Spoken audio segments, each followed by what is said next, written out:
A7S II, don't look at me like that. We had a great run together. You and I, we made so much great work together over the years. Now, please don't make it harder than it needs to be. The A7S III, it's just so much better. It shoots 4K 120. I promise you'll always have a special place in my heart.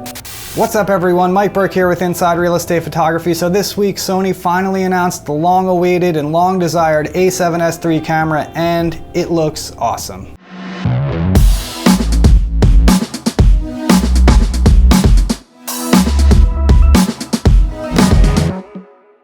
Alright guys, so I just wanted to make a quick fun video about the A7S III announcement that happened this week from Sony.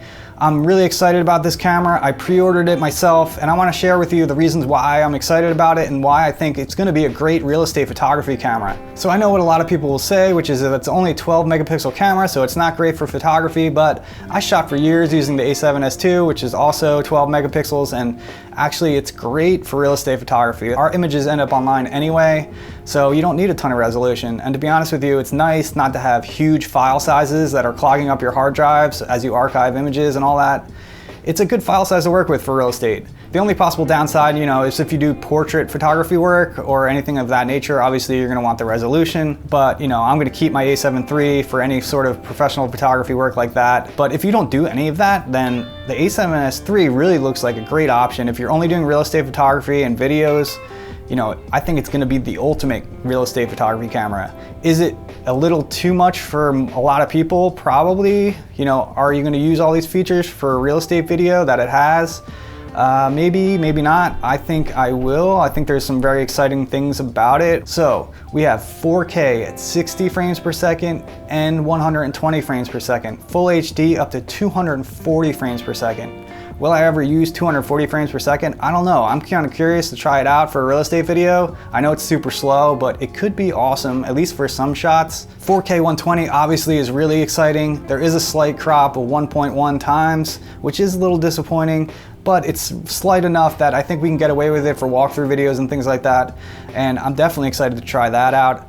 Now, they say there is the chance of overheating in 4K 120, but it's nothing like the Canon cameras that recently came out. I made a video about those. I'll put a link to that up on the screen. Those were very exciting cameras, and I love Canon, to be honest with you. I'm not like a Sony fanboy. I do love my Sonys, but I do love Canons as well. I shot with Canons for years, and it's just disappointing that their new cameras overheat. I was actually really excited about them when I heard the specs on them, and I was like ready to almost switch over to them. Now it looks like this A7S III is gonna be a much more solid choice now that a lot of people have been testing the Canon cameras and they have proven to overheat very easily. And I do some event work too and long recording, and they just do not seem like they're gonna be reliable enough, unfortunately. So back to the A7S III, yes, it seems like 4K 120 will overheat after a decent amount of time recording. I watched a video by Max Yuryev. I'll put that link down in the description if you wanna check his video out. He does great videos, very detailed. He recorded for half an hour, I think, straight, and it overheated. But he also went out during the day and just was shooting sporadic clips on 120 4K, and he said it never had a problem. Continuously recording for half an hour on 4K 120, yeah, you might run into a problem, but who's really recording that long in that high of frame rate? I mean, I don't know anyone who needs a 30-minute slow motion clip. So for our work, for walkthrough videos, and we're hitting, record on and off, intermittently, I think it's gonna perform just fine. Also, 4K 60 pretty much has no overheating problems at all so far that I've seen from testing videos. The reason it stopped was because the battery ran out. It recorded for 60 minutes straight, easy, so there's gonna be no problem with 4K 60, so that's gonna be great. You can fall back on that without having to worry about 4K 120, 60 frames per second is great for real estate video work as well. Conversely, for the Canons that came out, they're overheating in 4K 60 quickly, and I don't think you could squeeze out a walkthrough video with the R5 or R6. So the A7S III is looking like a much more reliable option. Sony has been dealing with this overheating issue for a long time. Canon is just kind of getting into this game now. They're kind of behind the curve, I think. Sony has implemented this cooling system inside the A7S III that controls this situation and really makes it a lot more reliable. So that's exciting news that we can use 4K 60 without even batting an eye. 4K 120 maybe running into a problem, but we'll see. When I get my hands on this camera, I'm definitely gonna make a walkthrough video, as soon as I can, and I will let you guys know how it performs. If I had any indication of overheating, I don't think I will. I think it's gonna be fine. With the external recorder, you can shoot 16-bit RAW video, and that's also exciting. I wanna see what kind of latitude you can get out of that raw video. So we'll see how that performs as well. I'm excited about that. You need an external recorder like the Ninja 5, which I'm recording on right now. So I'm kind of already set up to go with that. So I'm excited to try that as well.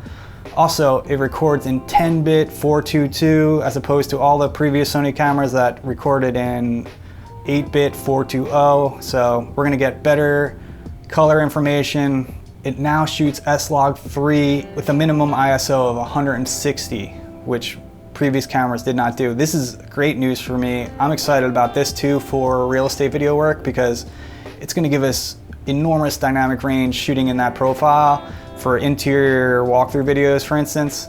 And I think we're gonna be able to pull a lot of detail and a lot of information out of those shots. So I think this is gonna be a huge win for us as real estate photographers. Also, the flip out screen is really awesome that it has. Also, it's a touch screen, so you can use it to navigate the menus. The menus have been redesigned also, which look much better and much more intuitive than before. They were really annoying. A lot of people complained about the Sony menus. Sony really listens to their customers, and this camera took a long time to come out, I think, because this technology is hard to develop. Obviously, like you see the problems Canon's having with overheating. Like, to cram all this technology in these small cameras is not an easy feat, and to make it perform the way it should and being able to cool these cameras down, I mean, it's an engineering marvel, to be honest with you. I think now Sony's implementing all-eye recording into their cameras up to 600 megabits per second, which is a very high bit rate, and they have a lower recording mode as well.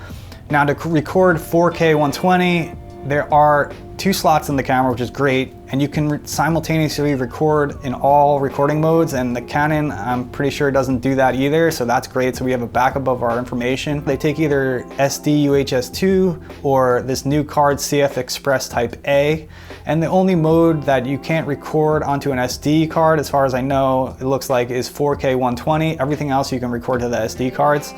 Because the SD is not high enough bit rate to handle the 4K 120, that's a little bit of a bummer because the CF Express Type A's are kind of expensive cards. All right, guys, so I just wanted to share my thoughts on this new camera, why I pre-ordered it, why I'm excited about it, and why I think it's gonna be a great tool for us as real estate photographers.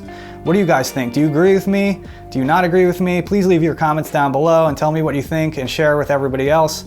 And also, do you think you're gonna pre-order it? I will put a link to a pre-order down in the description if you're interested in pre-ordering. So I know the camera's a little expensive at $3,500, and some of the specs might be beyond what most real estate photographers might want or need in their camera, but I think the new features are really gonna open up a whole new world of possibilities and creativity for us, and there's a lot to take advantage of there, especially with the dynamic range and things like that, and I think there's a lot to be excited about. All right, guys, so that's about it for this video. This is just my opinion. Don't hate me. I don't hate on Canon or any other camera brands.